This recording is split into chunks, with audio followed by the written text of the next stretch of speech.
చూస్తున్నాం. జిహెచ్ఎంసీ వార్డుల విభజనపై నేడు కౌన్సిల్లో చర్చ జరగనుంది. డీలిమిటేషన్ శాస్త్రీయంగా జరగలేదంటూ కార్పొరేటర్లు ఇప్పటికే అభ్యంతరాలు వ్యక్తం చేస్తున్నారు. బీఆర్ఎస్ బీజేపీ కార్పొరేటర్లు ఎమ్మెల్యేలు అభ్యంతరం తెలుపుతున్నారు. కొన్ని వార్డుల పేరు మార్పుపైన కార్పొరేటర్లు ఆగ్రహం వ్యక్తం చేస్తున్నారు. జిహెచ్ఎంసీ డివిజన్ల పెంపుపై ఇప్పటికే బీఆర్ఎస్ ఆందోళన వ్యక్తం చేసింది.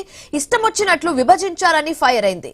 సరిహద్దులు తెలుసుకోకుండా విభజించారని బీఆర్ఎస్ మాజీ మంత్రులు విమర్శలు గుప్పించారు.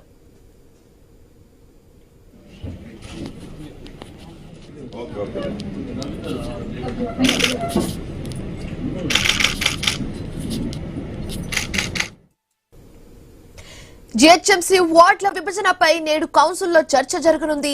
డీలిమిటేషన్ శాస్త్రీయంగా జరగలేదంటూ కార్పొరేటర్లు ఇప్పటికే అభ్యంతరాలు వ్యక్తం చేశారు. బీఆర్ఎస్ బీజేపీ కార్పొరేటర్లు ఎమ్మెల్యేలు అభ్యంతరం తెలుపుతున్నారు.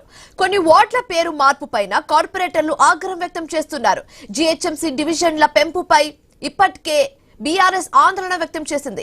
ఇష్టం వచ్చినట్లు విభజించారని ఫైర్ అయింది. సరిహద్దులు తెలుసుకోకుండా విభజించారని బీఆర్ఎస్ మాజీ మంత్రులు విమర్శలు గుప్పించారు.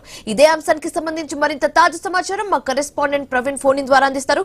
ప్రవీణ్, చెప్పండి, జిహెచ్ఎంసీ వార్డుల విభజనపై నేడు కౌన్సిల్ చర్చ జరగనుంది. అయితే ఈ చర్చలో ఎలాంటి అంశాలపై మాట్లాడే అవకాశం ఎక్కువగా కనిపిస్తుంది? పూర్తి డీటెయిల్స్ ఏంటి?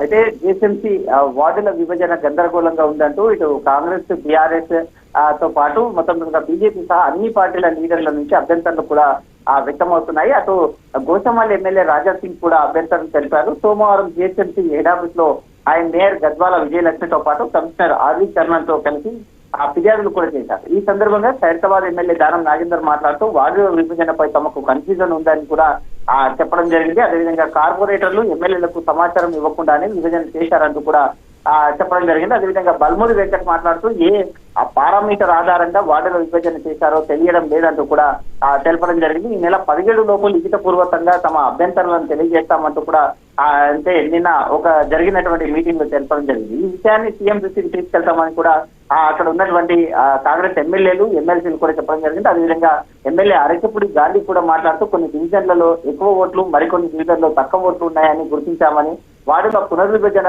చేయడం ఏ అవకాశం ఉందో గుర్తించలేమని కోరారు. హద్దులు తెలియకుండానే అయితే అధికారులు ఈ యొక్క ఫిక్స్ చేశారు అంటూ కూడా చెప్పడం జరిగింది. దీన్ని చూసుకుంటే కనుక మొత్తం టోటల్ గా ఈ యొక్క వార్డుల విభజన ఆధారంగా హైకోర్టులో పిటిషన్ కూడా దాఖలు చేయడం జరిగింది. జిహెచ్ఎంసీ డివిజన్ల పెంపును సవాల్ చేస్తూ హైకోర్టులో పిటిషన్ కూడా దాఖలైంది. హైదరాబాద్ లోని రామ్నగర్ కు చెందినటువంటి వినయ్ కుమార్ అనే వ్యక్తి ఈ పిటిషన్ దాఖలు కూడా చేశారు. దీన్ని అత్యవసరంగా విచారించవలసినట్టు న్యాయస్థానాన్ని విజ్ఞప్తి కూడా చేశారు. జిహెచ్ఎంసీ డివిజన్ల పెంపును సవాలు చేస్తూ హైకోర్టులో పిటిషన్ దాఖలైంది. హైదరాబాద్ లోని రామ్నగర్ కు చెందినటువంటి ఈ వ్యక్తి వేసినటువంటి పిటిషన్ కూడా హైకోర్టులో కొనసాగుతుంది. అదేవిధంగా డివిజన్ల పునర్విభజనలో అభ్యంతరాలు ప్రభుత్వం పరిగణలోకి తీసుకోలేదంటూ కూడా విజయ్ కుమార్ తన పిటిషన్ లో పేర్కొన్నారు. రామ్నగర్ డివిజన్ లో తన అభ్యంతరాలను పరిగణలోకి తీసుకునేలా ఆదేశాలు జారీ చేయాలని కూడా కోరారు. అయితే ఈ పిటిషన్ పైన జస్టిస్ బిఎస్ఎన్ రెడ్డి ధర్మాసనం రేపటికి వాయిదా వేసింది. అయితే ఇదిలా ఉండగా జిహెచ్ఎంసీ డివిజన్లు అన్ని అశాస్త్రీయంగా జరిగాయంటూ కూడా ఆరోపణలు వెలువెత్తుతున్నాయి. ఇటు బీఆర్ఎస్ కూడా వినతి పత్రం కూడా అందజేసింది. అయితే ఆ డివిజన్ల పునర్విభజనపై ఇప్పటికే 1328 ఫిర్యాదులు వచ్చినట్టుగా తెలుస్తుంది. జిహెచ్ఎంసీ డివిజన్ లో పునర్విభజనకు ఆదేశాలు ఇచ్చి ఇటీవల రాష్ట్ర ప్రభుత్వం ఉత్తర్వులు జారీ చేసింది. దీంతో నగరాన్ని 300 డివిజన్లుగా విభజించాలని కూడా అయితే కోరుతున్నట్టుగా తెలుస్తుంది. ఆయా డివిజన్ల హద్దులను సవరిస్తూ కొన్ని రోజుల క్రితమే ప్రభుత్వం గెజిట్ కూడా విడుదల చేసింది. గతంలో డివిజన్లతో పోలిస్తే పాత జిహెచ్ఎంసీలో డివిజన్ల సంఖ్య దాదాపు రెట్టింపైందని తెలుస్తుంది. అయితే దీంతో జిహెచ్ఎంసీలో ఉన్నటువంటి పునర్విభజన ప్రక్రియ పైన అభ్యంతరాలు కూడా అదేవిధంగా పోటెత్తుతున్నాయి. ఇటు అధికార పార్టీ నేతల నుంచి, విపక్షాల నుంచి, కార్మిక సంఘాలు, స్థానికుల నుంచి కూడా ఈ యొక్క విమర్శలు పోటెత్తుతున్నట్టుగా తెలుస్తుంది. అదేవిధంగా చూసుకుంటే కనుక సర్కారు తీరుని మొత్తం తొలగా తీవ్రంగా ఎండగడుతున్నారు. వార్డులోని ఓటర్ల సంఖ్య, భౌగోళిక స్వరూపం, సరిహద్దులు సమన్వయం చేసుకుని చేపట్టవలసినటువంటి వార్డుల విభజన శాస్త్రీయంగా ఏమాత్రం పాటించలేదంటూ కూడా వీళ్ళందరూ కూడా ఇటు రాజకీయ నాయకులు కానీ ఇటు స్థానికులు కానీ మండిపడుతున్నట్టుగా తెలుస్తుంది. 300 వార్డులను విభజించిన అధికారులు గందరగోళ పరిస్థితుల్లోకి తీసుకొని వచ్చారంటూ కూడా చెప్పడం జరిగింది. అదే ఇంత హడావుడిగా ఈ విలీనం వికేంద్రీకరణ ప్రక్రియ చేపట్టాల్సిన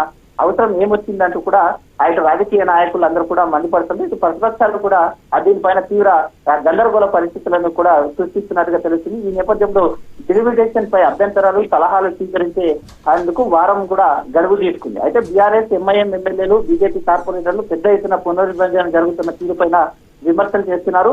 ఆ 2 రోజుల్లో అభ్యంతరాలు గడువు ముగియనుంది. ఇప్పటికే 1300 అదే 1328 అభ్యంతరాలు ఇప్పటికే వచ్చాయి. ప్రధానంగా అభ్యంతరాలు 25,000 ఓటర్లకు మించి వార్డులను ఏర్పాటు చేయాలని, ప్రస్తుతం ఉన్న వార్డుల పేర్లను మార్చాలని అభ్యంతరాలు వ్యక్తమవుతున్నాయి. అయితే రేపు ఈ రోజు కౌన్సిల్లో కూడా తర్వాత ఇదే అంశం పైన ఉత్కంఠ అయితే రేగుతుంది. జిహెచ్ఎంసీలోని 27 పట్టణ స్థానిక సంస్థల విలీనం, వార్డుల డిలిమిటేషన్ పైన అయితే ఈ రోజు కౌన్సిల్ జరగనుంది కాబట్టి కౌన్సిల్లో బలంగా ఈ దానిపైన గలం వినిపించేందుకు ఇటు బీఆర్ఎస్ కానీ ఇటు బీజేపీ కార్పొరేటర్లు ఇప్పటికే సిద్ధమయ్యారు. వార్డుల పునర్విభజన పైన జిహెచ్ఎంసీ అభ్యంతరాలు సలహాలు స్వీకరిస్తుండగా ఇప్పటికే పలువురు మేయర్ను కలిసి పునర్విభజన శాస్త్రీయంగా జరగలేదు అంటూ కూడా ఒక వర్గానికి చెందినటువంటి రాజకీయ ప్రయోజనాన్ని చేకూర్చేలా ఇదంతా జరుగుతుంది అంటూ కూడా చెప్పడం జరిగింది. ఈ క్రమంలోనే కౌన్సిల్ సమావేశంలో కూడా పునర్విభజన పైన నిరసనలు చేపట్టేందుకు కూడా సిద్ధమయ్యారు. మొత్తం తొలగ చూసుకుంటే కనుక ఈ రోజు జరిగే మంగళవారం రోజు జరిగే ఏదైతే సార్వత్రిక ఆ యొక్క కౌన్సిల్ ఉంటుందో ఈ కౌన్సిల్ పైన మొత్తం తీవ్రంగా గందరగోళం నెలకొన్నట్టుగా తెలుస్తుంది. వార్డుల విభజన సక్రమంగా జరగలేదు అంటూ ఇటు మొత్తం తొలగా కూడా అన్ని పార్టీలు ఒకటై తమ గొంతు వినిపిస్తున్నాయి. అదే విధంగా అధికార పార్టీకి సంబంధించినటువంటి నిన్న ఆ యొక్క జిహెచ్ఎంసీలో ఎమ్మెల్యేలు ఎమ్మెల్సీలతో జరిగినటువంటి మీటింగ్ లో కూడా అధికార పార్టీకి చెందినటువంటి ఎమ్మెల్యేలు ఎమ్మెల్సీలు కూడా తీవ్ర అభ్యంతరాలు చెప్పినట్టుగా తెలుస్తుంది. ఇటు బీఆర్ఎస్ పార్టీకి మొత్తం కూడా ఇంటర్ని కూర్చొని ఒక ల్యాప్టాప్ ఆధారంగానే ఇవన్నీ కూడా చేశారు. అధికారులు ఎవరు కూడా అయితే మొత్తం ఫీల్డ్ లోకి వెళ్లకుండా ఈ విభజన చేశారంటూ కూడా వస్తూ ఉన్నాయి. అయితే ఈ విభజన జరిగిన తర్వాత దానికి సంబంధించినటువంటి భౌగోళిక అంశాలు కానీ, దాంట్లో ఉండేటువంటి అభివృద్ధి కానీ, దాంట్లో ఉండేటటువంటి ఏవైతే వార్డుల విభజన జరిగిన తర్వాత అక్కడ ఉన్నటువంటి అభ్యంతరాలు ప్రజల నుండి ఎలాంటి అభ్యంతరాలు కూడా స్వీకరించలేదంటూ కూడా ప్రజల నుండి కూడా కొన్ని అభ్యంతరాలు వస్తున్న క్రమం లోపల ఇప్పటికే 1,300కు పైగా అయితే అభ్యంతరాలు వచ్చిన నేపథ్యంలో వాటిని అన్నింటినీ కూడా పరిశీలించడానికి అయితే జిహెచ్ఎంసీ ఏ విధంగా ముందుకెళ్తుంది, ఈ రోజు కౌన్సిల్లో ఏ విధంగా ముందుకెళ్తారు, దానిపైన గట్టిగా నిలదీయాలి అంటూ కూడా ఆ బీఆర్ఎస్ గానీ ఇటు బీజేపీ గానీ ఆలోచిస్తున్న నేపథ్యంలో ఈ రోజు కౌన్సిల్ మీటింగ్ లో ఈ దానిపైన వాడివేడి చర్చ అయితే కొనసాగే అవకాశాలు అయితే కనిపిస్తున్నాయి. Right, thanks for the updates Praveen.